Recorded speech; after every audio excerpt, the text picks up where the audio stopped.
BBA, BCA, BCom Computers, 100% placement guarantee. I create Degree College, Kukatpalli, Hyderabad. నమస్తే రమగారు. నమస్తే జయ. రమగారు, ఇల్లు ఇంట్లో ఉన్న వారందరూ సుఖ సంతోషాలతో ఉండాలి, సంపద బాగుండాలి, ఆరోగ్యంగా ఉండాలి. ఇలాంటివన్నీ జరగాలంటే ఇల్లాలు చక్కగా ఉండాలి అనేది మనం ఎప్పుడు చెప్పుకుంటాం. ఇంటిని చూసి ఇల్లాలని చూడాలి, ఇల్లాలని చూసి ఇంటిని చూడాలి, అట్లా చెప్పుకుంటాం కదా. అట్లనే ధన సంపద పెరగాలి, భర్త చేస్తున్నది ఏ పనైనా సరే చక్కగా కలిసి రావాలి. ఇలాంటి ఆలోచన ఉన్నప్పుడు ఆ ఇంట్లో ఉన్న స్త్రీ ఏ విధంగా ఉండాలి? ఈ కాలం వాళ్ళు వింటారా జయ? ఇంకా అంటే అది ఎట్లా అంటే రమగారు, వినేవారి కోసమే మనం మాట్లాడుకుందాం. అంతే అంతే.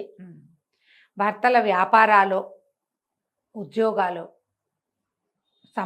సంపాదన పెరగాలంటే బేసిక్ రూల్స్ కొన్ని ఉన్నాయి జయ. ఎవరికైనా భర్తలకేంటి, ఒక ఇంట్లో వాళ్ళకి డబ్బులు రావాలి, ధనం వృద్ధి చెందాలి, వాళ్ళు చేస్తున్న ఏ వృత్తి వ్యాపారాలైనా ముందుకెళ్ళాలి అంటే మొదట ఇల్లు శుభ్రంగా ఉండాలి, శాంతిగా ఉండాలి, ఇంట్లో ప్రశాంతత ఉండాలి.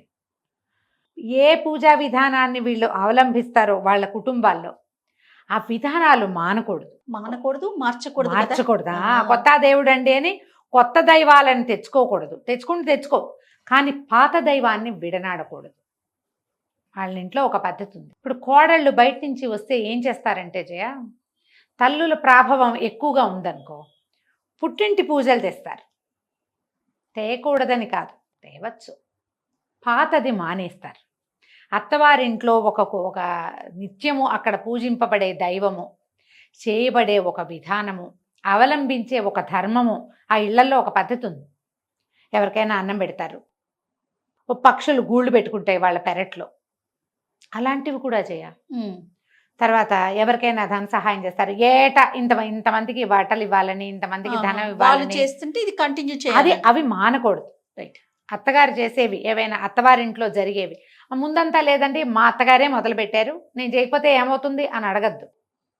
అత్తగారు కూడా చేసేవైతే మంచిదే, కానీ మన అత్తవారింట్లో ఒక విధానం సాగుతోంది, దానివల్ల వీళ్ళు బెటర్మెంట్కి వచ్చారు అంటే బాగున్నారు అంటే అది మానకూడదు.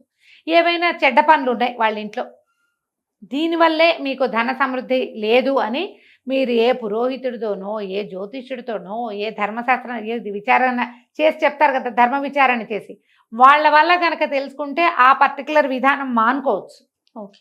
కానీ శుభప్రదమైనది, నలుగురికి ఉపయోగపడేది, ఈ ఇంట్లో నుంచి కొంత బయటికి వెళ్ళి పాజిటివ్ ఎనర్జీగా మారేది ఏదైనా ఉంటే అవి మానకూడదు. ఇల్లు శుభ్రంగా ఉంచాలంటే జనాలకి ఇప్పుడు ఓసిడి ఒకటి పట్టుకుంది. వాళ్ళు రేపు కోవిడ్ తర్వాత విపరీతంగా ఓసిడికి గురయ్యారు. అవునండి. ఓసిడిలో ఇల్లు శుభ్రంగా ఉండటం, ఎంతసేపు సర్దిందే సర్ది, తుడిచిందే తుడిచి, కడిగిందే కడిగి, కూరగాయలు విపరీతంగా కడగటం, ఎంతసేపు హెల్దీ తిండని అదో పిచ్చి.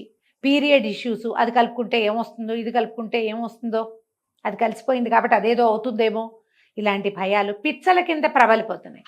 పిచ్చ వల్ల ఏమి బాగుపడదమ్మా, పిచ్చి కింద పిచ్చే డెవలప్ అవుతుంది. అవును. పిచ్చికి పడద్దు. అలాంటివి ఏమైనా ఉంటే దాన్ని రిపేర్ చేసుకోండి, దానికి వైద్యం చేయించుకోండి.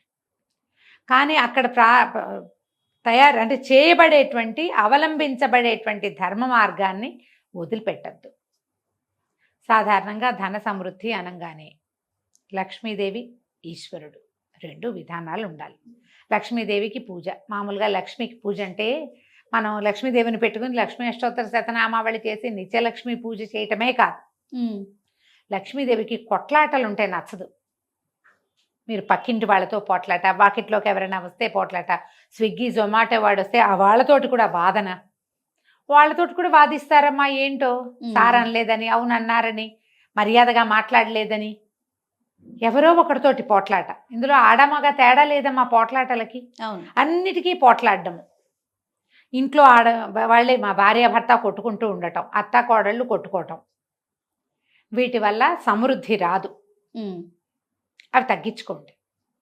వ్యాపారం పెరగాలంటే ప్రధానమైన సూత్రం అది.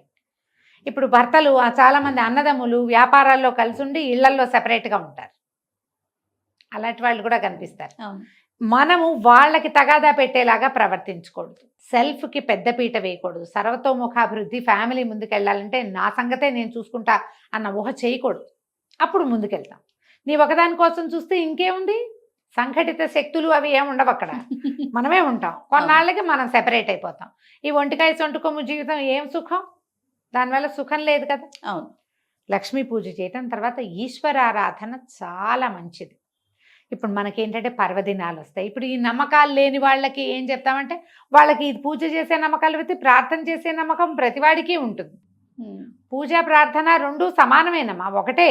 నువ్వు అది చేస్తావా ఇది చేస్తావా, ఏ విధానాన్ని అవలంబిస్తే దాన్ని సజావుగా అవలంబించండి. మీకు ఇంకొకటి ఏదో మీ సిస్టము, ఆ సిస్టంలో కూడా దానము, ఇతరులకి సహాయము, ధర్మ ప్రవర్తన అన్ని ధర్మాల్లోనూ ఉంటుందమ్మా. కదా, దేనిది దానికే, దేని రకం దాందే. వాళ్ళకి ఏదో చెప్తారు, ఇంత ఇంత దానం చేయాలని, ఇంత కలిసి ఉండాలి, ఏవో ఉన్నాయి కదా, ఇది ధరించాలి, ఇప్పుడు పూజ చేయాలి, ఈ సమయంలో ఉపవాసం ఉండాలి, అందరికీ ఉన్నాయి. మీకు ఏది ఉంటే అది పాటించండి. ఏ రకమైన ఆరాధన ఉంటే ఆ రకమైన ఆరాధనని ముందుకు తీసుకెళ్ళండి. ఈశ్వరుని పూజ కూడా ఖచ్చితంగా శివారాధన ధన సమృద్ధికి కారణమవుతుంది. శివుడు ఐశ్వర్య ప్రదాత, మోక్ష ప్రదాత కూడా. ముందు ఐశ్వర్యాన్ని సాధించండి, మీకు లభించిన ఐశ్వర్యాన్ని పంచండి ప్రపంచం మీద. అప్పుడు మోక్షం వైపుకు వెళ్లేందుకు కూడా దారి కనపడుతుంది. అంతే. మీకు వచ్చిన దాన్ని మీరే దాచిపెట్టుకుంటూ ఉంటే కొన్నాళ్ళకి ఏమవుతాం, నరకంలో పడతాం మనం. మోక్ష సాధన లేదు. ఇంకా మనకి ఎంత వచ్చినా సరే అందులో నుంచి కొంత దానం చేయాలి, కొంత ప్రపంచం మీద ఖర్చు పెట్టాలి, కొంత ఇతరులకి అయాచితంగా ఇచ్చేసేయాలి. వాడు అడిగితే ఇవ్వడం కాదు, నీ అంతటి నువ్వే ఇస్తూ ఉంటే వస్తూ ఉంటుంది. వ్యాపార సూత్రంలో ప్రధానమైనది జయ, ఎంత బయటికి వెళ్తే అంత వస్తుంది. 10 వాళ్ళని పెంచుకోండి. అందరివి ఒక 10 కుటుంబాలు, 25 మంది ఉన్నారు మీ దగ్గర, 50 మంది ఉన్నారు, వాళ్ళందరూ బాగుండేలాగా చూసుకోండి. అందరూ సంతోషంగా ఉన్నారు. ఎవరికో ఏదైనా ఇబ్బంది వచ్చింది, ఈ సంస్థ ఎవరైతే ఉన్నారో వ్యాపారస్తులు, మేము ఉన్నాం పర్వాలేదు మేము చూసుకుంటాం, వాళ్ళు ఇంకా లాయల్గా పనిచేస్తారు. దాని నుంచే కదమ్మా డబ్బు వచ్చేది. మన వ్యాపారం ఇంకా బాగా పెరుగుతుంది. ఇవన్నీ బేసిక్ రూల్స్ కదా. అంతే కదా. ఇవి ఒకళ్ళలో ఉంటే సరిపోదు జయ, మంది మీదకి వెళ్ళాలి ఇవి. ఇప్పుడు ఒక ఫ్యామిలీ పెద్దకి ఈ రకమైన అవగాహన ఉంది, మిగిలిన వాళ్ళంతా వ్యతిరేకించకూడదు. వాళ్ళు వ్యతిరేకిస్తుంటే వాళ్ళని కూర్చోబెట్టి వాళ్ళకి అర్థమయ్యేలాగా చెప్పాలి. ఇది మన వ్యాపార సూత్రం, ఇదే మన ఐశ్వర్యానికి కారణం. ఇలాగే ఉండాలి. దీన్ని ఈ రకంగా మీ ఐడియాలజీ అంతా బయట ఏదైనా చేసుకోండి, ఈ ఫ్రేమ్లో మాత్రం ఇంతే మీరు, అంతే. ఇలా ఖచ్చితమైన నియమావళి గనక ఈ ఇళ్లల్లో ఉంటే ఆడవాళ్ళకి ఉండాలి. మగవాళ్ళు దానాలు చేసేవాళ్ళైనా ఆడవాళ్ళ చేతులు చిన్నవనుకో కష్టం, ఇంకేమిస్తారు. అవును కదా. పూర్వం అట దీని మీద చిన్న కథ చెప్తా చూడు. ఒక ఆయన పిసినారు, వాడు వ్యాపారస్తుడు, బాగా సంపాదించాడు. భార్య ఆవిడకి ఏంటంటే ఇలా సంక్రాంతి వచ్చిందంటే దానం చేసేయాలి, 4 బస్తాలు అక్కడ పెట్టించు, నేను దానం చేసుకోవాలనేది. ఆవిడ పెద్ద పెద్ద అరిచేతులు, తీసిందంటే తవ్వెడొస్తాయి. అయిందా. ఆయన ఏం చేశాడు, కుమారుడికి పెళ్లి చేశాడు. 22-21 ఏళ్ళు వచ్చినాయి, పిల్లకి 16 ఏళ్ళ చిట్టి పిల్ల, అందమైన పిల్లని చేసుకున్నాడు. ఆ పిల్ల ఆయనకి తెగ నచ్చింది. దాని బుజ్జి బుజ్జి చేతులు, చిట్టి చేతుల పిల్ల. కొంతమంది ఉంటారుగా. అక్కడి నుంచి పెళ్ళి అవగానే ఏమన్నాడు, ఏమే ఇన్నాళ్ళు నువ్వు చేసావు దానం, ఇక నుంచి కోడలు చేస్తుంది, నువ్వు ఇంకా బియ్యము దానం చేయడానికి పూనుకోవద్దు. ఓకే. వాళ్ళు నవధాన్యాలు వాకిట్లో పెట్టించాడు. దాన్ని 9 కాదులే, కొన్ని గోధుమలని జొన్నలన్నీ పెట్టించారు. అమ్మ జొన్నలు పెట్టమ్మా అన్న వాళ్ళకి జొన్నలు పెడుతుంది. అత్తగారి పీడికిలతో పెట్టింది అనుకో దోసెడవుతాయి అవి. కోడలు పీడికిలతో పెడితే చిన్నే అవుతాయి, ఎక్కువ ఉండవు. అమ్మాయి చక్కగా దానం చేయమ్మా నువ్వు అని కోడలికి అప్పచెప్పాడు. కోడలికి అప్పచెప్తే కోడలు ఏం చేసేది, 1 పిడికిలు చాలదు, 3 పిడికిళ్ళ దానం దాని పుట్టింట్లో అది నేర్చుకుంది. ఈయన 3వ రోజు సాయంత్రం ఊరి నుంచి తిరిగి వచ్చాడు, చూసుకున్నాడు బస్తాలన్నీ ఖాళీ. పిల్ల కనుక పిడికిడితో కాదు దోసెడితో పెట్టినా ఎక్కువ పోవే, సగం పైగా ఉండాలి. ఆశ్చర్యపోయాడు, ఇదేమిటి ఇటా అయింది అని. ఆ అమ్మాయిని అడిగాడు, అమ్మాయి అందరికీ దానం చేసామంటే, చేశాను మామయ్య గారు, చక్కగా చేశానండి.